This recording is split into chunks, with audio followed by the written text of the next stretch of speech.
sekalian. Assalamualaikum warahmatullahi wabarakatuh. Salam sejahtera. Salam dari Simadani.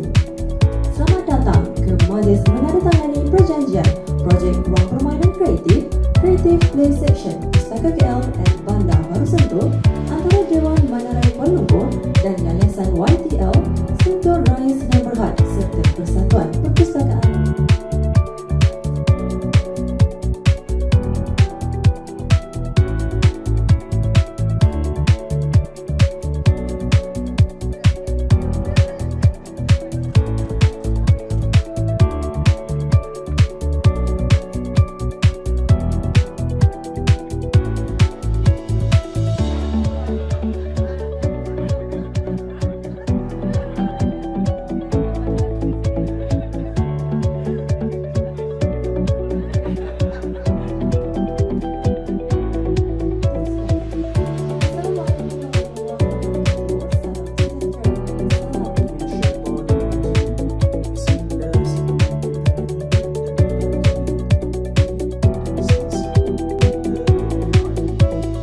Bersepadu dalam memperkukuh kemudahan pembelajaran berasaskan permainan di Kuala Lumpur.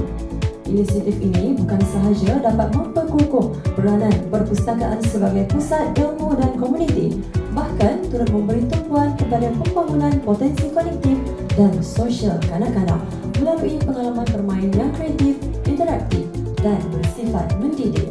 Projek ini turut menyokong usaha memperkukuh literasi awal kanak-kanak di mana konsep pembelajaran melalui permainan yang diterapkan di ruang ini diyakini mampu merangsang perkembangan awal mereka, khususnya dalam aspek literasi dan numerasi.